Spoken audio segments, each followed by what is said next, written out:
Welcome back to the show. Well, it's simply heartbreaking this. Two loving parents denied the chance to see their critically ill son. 28-year-old Ben Styler suffers from a rare disease and 10 days ago was rushed to hospital where his condition quickly deteriorated. But with strict COVID restrictions in place, his mum Rose and dad Donald haven't seen their boy, who was put on life support multiple times, and they both join us now from Melbourne. Guys, thank you so much for coming on the show. Just how is Ben doing right now? Ben is in a stable condition. He is still in ICU. He's very fragile. He is a lot better than what he was, thank God. But he's fragile, and he has a temperature, and hence they need to keep him there because the sepsis that he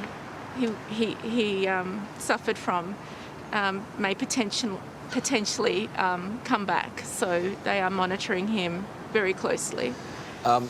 Donald, I find it difficult to look at the pictures of you as a dad curled up next to him, consoling him, cuddling him. It's very, very difficult for us to look at from the outside. How do you even get yourself through this at the moment? Oh, it's a good question. Praying, hope for the best. We've got great support family-wise, friends, and even social network. I mean, everyone's been supportive. We just hope for the best. And at the end of the day, the doctors are just doing extremely well. The nurses and doctors in ICU, they've been excellent.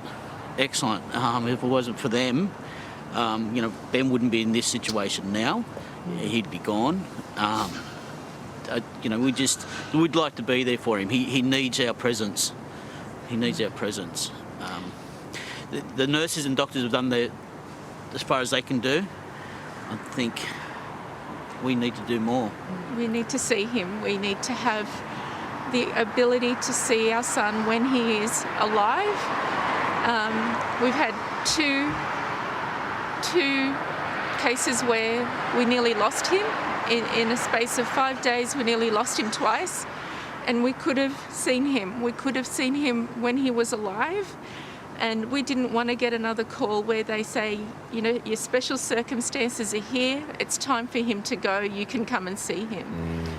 We would much rather see him when he is alive and conscious, and we may be the last people that he sees, as opposed to strangers by his bedside. So, what we're asking is for the health minister to make some changes to make it a safe environment for parents like us to be able to see their loved one. We don't want to make things worse for anybody. We are following protocols.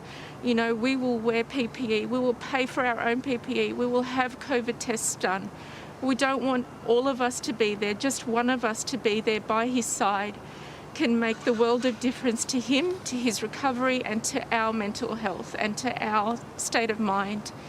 To see our son. It's been nearly 10 days, I think. Yes. 10 days, and we haven't seen him, and we don't know when we will see him. It's, like Rose said. Go ahead. No, go, Donald. Continue.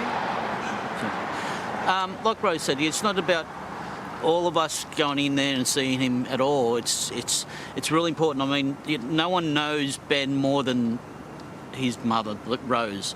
She's looked after him for a long time, and she knows him from day dot. And she knows his emotions. She knows what's going on with him in his head and so forth. Even just to have her, that's all I ask for. That's all we're asking for. Just even have her there, prepped up just beside him, or even behind a screen, a window, wherever, just knowing that Ben can see her there, physically there. We feel it's really, really important. And it goes for every patient that's in the ICU that needs a loved one there. It's for everyone that's in there. Sorry, I can't go on. No, look, I mean, what we're hearing right now is a plea from two desperate parents, and we can see it all in your eyes. Look, we'll do everything we can from our end, to try and get you in there to be with him. We know his mental health is suffering, and we can see that you are both suffering. Thank you for coming on this morning and talking to us. Look after yourselves, okay? Thank you. Thank you. This is the Thank you very worst virus, and what it's doing to families. You know, when you should have a loved one around you, and when you just want to be with someone, and it's a family member who is dying, or someone who's going through the most hideous experience, and you can't be with them. I mean, it separates us. It separates the love. It means you don't have that contact. But it just goes to show too, like, I mean, you know, he doesn't have COVID, but he has a very serious rare disease. But influenced by what's happening with COVID, it means that no one can get in to see their family. The problem is, you saw that 80-year-old, I think it was yesterday, who saw his wife. She died from COVID, and then he got COVID and died as well. I mean, these are the risks, and these are the emotions inside our hospitals at the moment. But we've got, I mean, I think you've got to find some solution, don't you? We can't have families going through that.